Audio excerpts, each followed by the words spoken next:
about Supernatural? Sure. How did that all happen? I mean, Supernatural. next thing I know, you're a superstar on Supernatural. Well, the superstars who can go to the grocery store without anybody noticing. So in Los Angeles, yes. Yeah.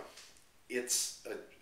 But that was. When you go to the grocery store in Kansas City, I'm not so sure. Oh yeah, I can go anywhere. Nobody knows who I am, but unless they watch the show, then I'm Elvis. It was Supernatural was one of those things that I've got a rule when I work. I've got a couple of rules. One is I like his rules. One is never hold up production. There are a lot of actors who don't feel that way, and some of them. As far as being on set when you're supposed to be on set, okay. And knowing your lines. Yeah.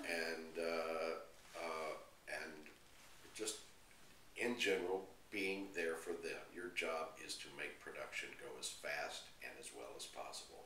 That's your job on a set. Mm-hmm. It's not to act good. It's not to be wonderful. It's not to get a lot of praise. It's to make sure this thing goes well, smoothly, and quickly. That is, if you want to keep working. Unless you're really big, you can't get away for long without adhering to that rule.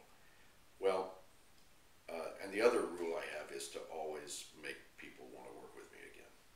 And I got Supernatural because I had done a series 15, 16 years earlier.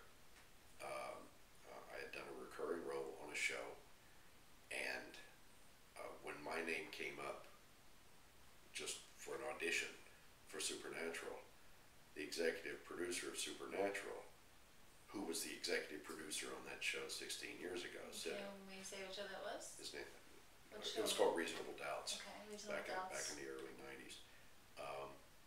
Same executive producer. When the casting director said, well, here's who we've got for auditions, and he heard my name, he said, oh, just give it to Jim. Mm-hmm. 16 years went by before he gave me another job. Had you been in touch with him at all? Mm-mm. No. I mean, maybe ran into him here and there. But I hadn't been in touch. We weren't, I mean, he's a great guy and I like him, but we weren't close friends. You like him even more now. He knew that I would show up, I'd know my lines, I'd come out of my trailer when they called me, and that I wasn't a pain in the neck to have around. And maybe I am a pain in the neck to have around, but I try not to be. And I don't think that's how people see me.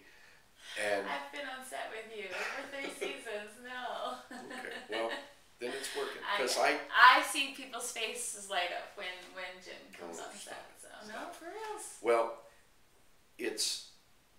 that part of that's just, I guess, maybe my personality. But in terms of work, I think about it. Mm-hmm. I think, okay, I can dawdle at the craft service table a few extra seconds, or maybe I can finish this conversation before I go, even though they've called me.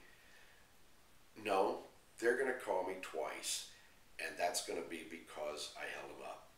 So you've been hitting a lot of the convention circuits now. Yeah, Supernatural is I've been doing this. You just got back from where? I just got back from Tonga, Australia, New Zealand, England, Ireland, Germany, Holland, Belgium, France, Spain, and Mexico. That took 3 hands. Yeah. Around the world in 80 days. Fun times?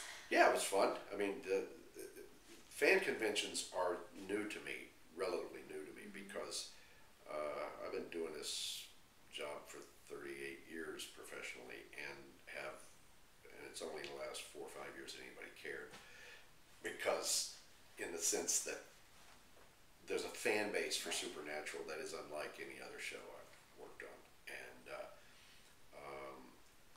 they have these conventions, and I go and I meet the people who watch the show, which is great. Just to put, in the theater you get to see your audience. You get to hear them laugh or cry or boo or whatever. You get to feel that response, and we don't get that in television. That's a good point. I've never really thought of that. Yeah. I go to the conventions, and I know I'm doing a good job because, by and large, they like what I'm doing, and they tell me. Yeah. And the idea of being paid to It's Doesn't lovely. suck. It doesn't suck. It's totally free of suckness. We did decide we want to be in this business, and this business asks a lot more of us than some businesses do. And one of them is to be ready and available. And if you're lucky, and if you're good, and if you're ready and available a lot, eventually you get to a point where the reason you don't get jobs is because you already have one. So What a problem that is to have. that's as my friend Tom says, these are the kinds of problems we came to town to have. Exactly. So we'll be checking you out on Supernatural. Please do. You can also buy a copy of Jim's book, Life's That Way. It's lifesthatway.com. Is there a website? Well, there's a website. That's it. Yeah. Lifesthatway.com, and it's at Amazon and Barnes and Noble. Amazon, Barnes and Nobles, JimBeaver.com. Yes. Does it exist? It forwards you to lifesthatway.com. Forwards you to the book. You can find him. He does have a fan page on Facebook. He is on Twitter. Very accessible and helpful to his fans, friends, and followers. And thanks for tuning in, you guys. I'm Leah Cevoli. This is Jim Beaver. And we're living on a dream. Mwah! You bet.